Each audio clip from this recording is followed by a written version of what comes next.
The file opens with a soft rustle, paper sliding across a metal desk in a dim government basement, where a clerk once stamped a report, classified for Allied High Command only. The cover sheet reads, "Intelligence Report, Auschwitz, first-hand account," and beneath it in faded type, "Compiled from statements by escapees Rudolf Verba and Alfred Wetzler, April-June 1944. It is a report whose existence would shake governments, alter diplomatic cables, and expose a machinery of destruction the Nazis believed would remain hidden forever. But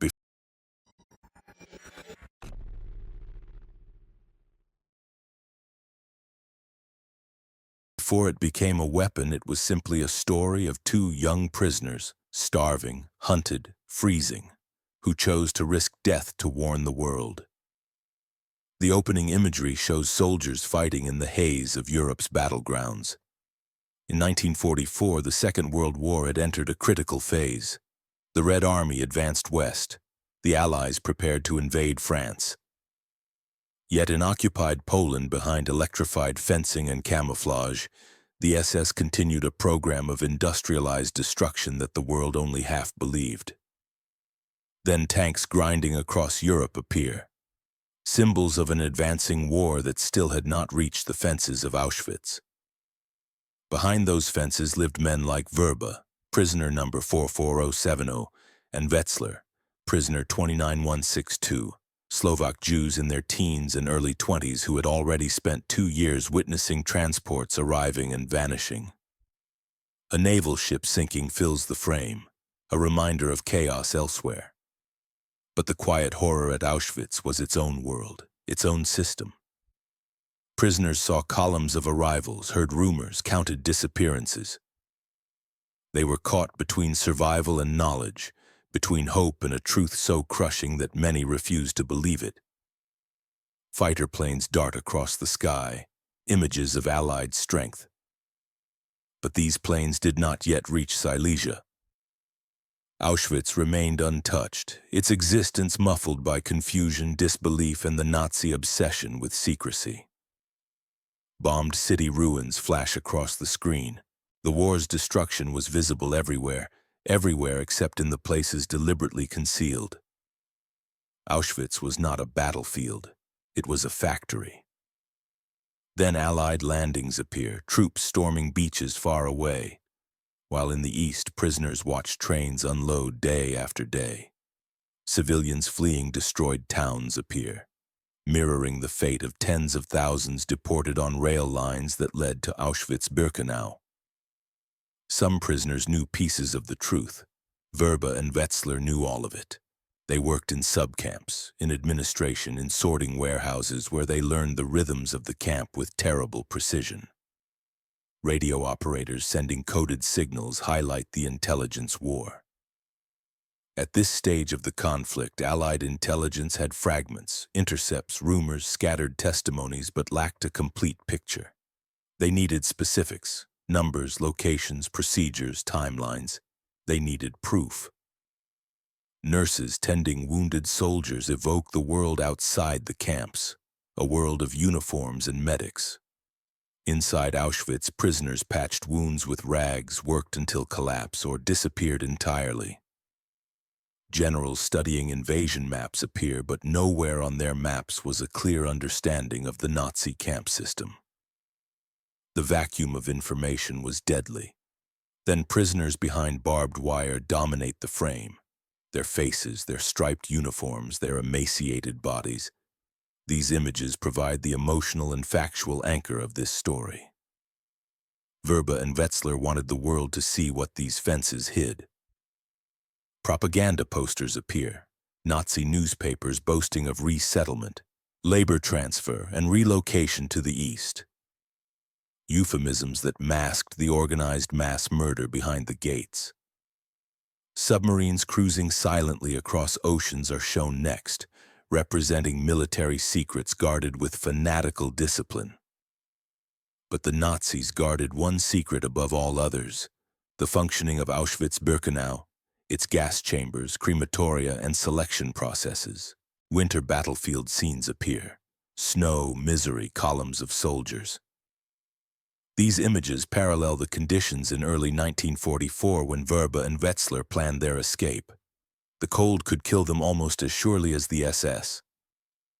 Victory celebrations flash briefly, a future moment unimaginable to anyone imprisoned in 1944.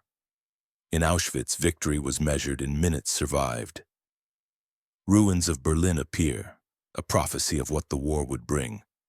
But the Reich still stood, and its machinery still ran.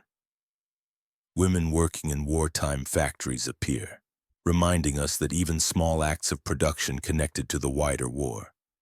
But in Auschwitz, labor itself was a weapon used to destroy. Artillery fire shows the chaos elsewhere. But in the camp, deaths were not delivered by explosions but by bureaucracy. American and British officers planning D-Day appear, strategists unaware that two prisoners were preparing to carry information that might influence diplomatic pressure, rescue plans, even bombing proposals. Bombers fly over cities, the image of distant power.